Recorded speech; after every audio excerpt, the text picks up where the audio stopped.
Pois é, dentro de tudo isso que a gente está falando, com a taxa de juros ainda alta, muitas pessoas desistem de pedir dinheiro emprestado no banco para investir em carros e casas ou pagar dívidas. Mas já há projeções de uma redução no valor, o que pode, claro, aquecer a economia no segundo semestre. Reportagem de David de Tarso.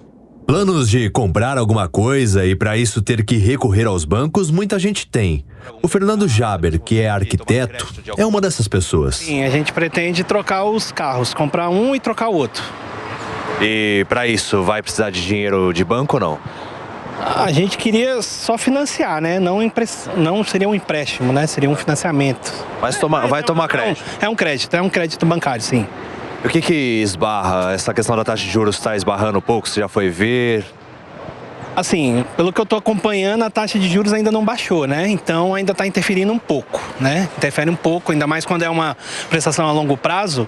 Então interfere um pouco. Por agora a gente está até segurando, mas estamos de olho. Mas com a taxa Selic fixada em 13,75%, fica difícil a busca por dinheiro emprestado. A controladora de acesso, Cristiane Maia, reconhece que a situação não está das melhores nesse momento para recorrer aos bancos. A situação do país está meio complicada, né? A gente tem um futuro incerto aí, a gente não consegue planejar um futuro para frente, porque eu não sei o dia de amanhã. O governo está meio complicado, não dá para a gente pensar nisso no momento, né? Fazer uma dívida a longo prazo nesse sentido, um crédito ou pegar dinheiro emprestado sem condições no momento. Apesar de muitas pessoas estarem correndo nos bancos para conseguir pegar dinheiro para comprar algum bem ou pagar alguma conta, as projeções do Banco Central apontam que a tomada de crédito deve ficar em 7,7%, uma estimativa superior à prevista em março, quando a estimativa era de 7,6%. O economista Rica Mello afirma que no ano passado, as pessoas e principalmente empresas que recorreram às instituições em busca de crédito era o dobro. O ano passado a gente teve um crescimento muito superior, foi 14%. Foi um número ainda superior em 2021 e 2020. Então a gente viu que o crédito cresceu muito nos anos anteriores, porque a taxa de juros estava muito mais baixa do que agora. Eu sei que a taxa de juros, a Selic, já está no patamar de 13,75 já faz um ano, mas o primeiro semestre do ano passado ela ainda não estava nesse valor. Então, como a taxa acabou subindo muito a taxa de juros, o volume de crédito tomado acabou reduzindo, né? Acabou não tendo o mesmo crescimento que teve nos anos anteriores. Com a votação do arcabouço fiscal e da reforma tributária, o economista prevê crescimento de tomada de crédito com desaceleração das altas de juros para este segundo semestre. Tanto é que a Bolsa de Valores está nos níveis mais altos aí que a gente encontra dos últimos meses, né? Então a gente entende que a economia realmente está começando a voltar a dar bons sinais de crescimento. O PIB também já tem estimativas melhores de crescimento de PIB. Então a gente imagina que o crédito pode começar a aumentar a partir aí do último trimestre do ano. As projeções do governo federal apontam que o Brasil deve fechar o ano com crescimento acima de 2%.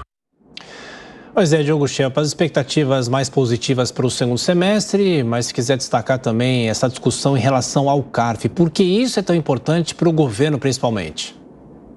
Importante para o governo, Thiago, porque o governo tem essa característica, o governador tem essa característica de aumentar a arrecadação, né, receber mais dinheiro, aumentar a receita e não cortar gastos. E para isso, um dos pilares era justamente a recomposição da arrecadação por parte de Fernando Haddad, ministro da Fazenda. Esse tema do CARF era muito importante para ele, justamente para dar uma primazia, o voto de Minerva do governo, em casos em que a disputa tributária resultasse no empate no CARF. Isso fez com que o governo buscasse, então, esse voto de Minerva. Mas a solução que está despontando aí no Congresso é uma solução de meio termo, né? Aquela em que o voto de Minerva existe, ou seja, o governo, no caso de empate, tem a primazia para decidir sobre essa questão, mas, nesse caso, aquele devedor, né, ele não vai precisar pagar a multa e os juros e assim por diante. Então, é um tema importante,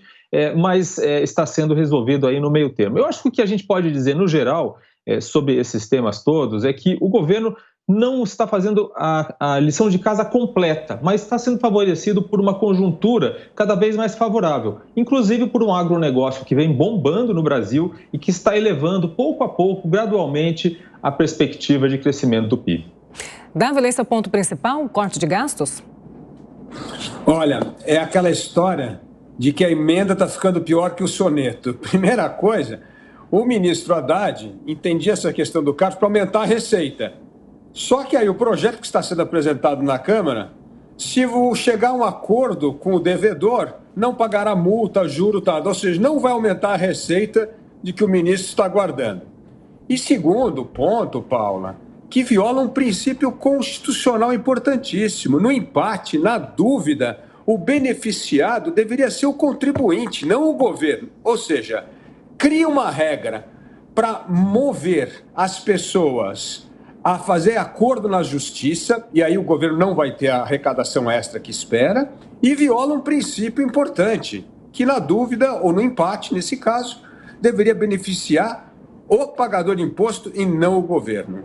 Quanto à questão do juro, é muito importante. Gente, não está na hora de tomar crédito. O juro está muito alto. É preciso esperar esse juro cair e os preços dos bens estão caindo. Por exemplo, você quer trocar o carro. Olha os pátios lotados de carro. Isso vai fazer com que o preço do carro caia. Então é preciso ter um pouco de calma nessa hora. Quanto mais puder evitar o endividamento, melhor. Porque no segundo semestre nós devemos ter o início da queda da taxa de juros e o preço de bens vem caindo.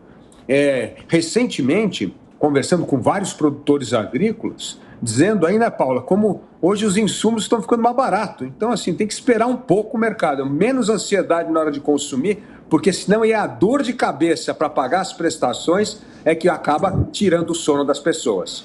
Pois é, Beraldo, em relação ao CARF, será que a aprovação se dá nessa semana? É a grande discussão em relação a essa questão das dívidas também.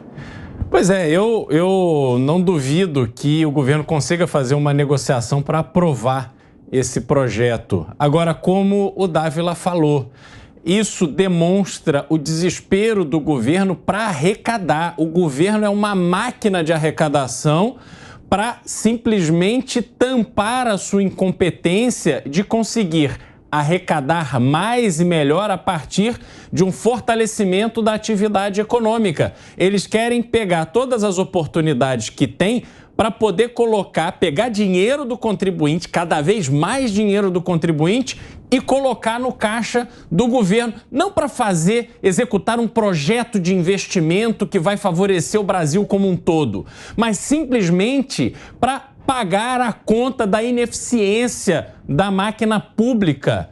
O que eles estão falando de taxar PIX, o que eles estão fazendo de taxação das compras das empresas chinesas, Shein, Shopee, etc., o que vão fazer agora na decisão do CARF, mostra isso. É o sinal da incompetência do governo e de como o consumidor, o contribuinte brasileiro, a população brasileira, fica cada vez mais oprimida diante desta sanha arrecadatória que o governo tem.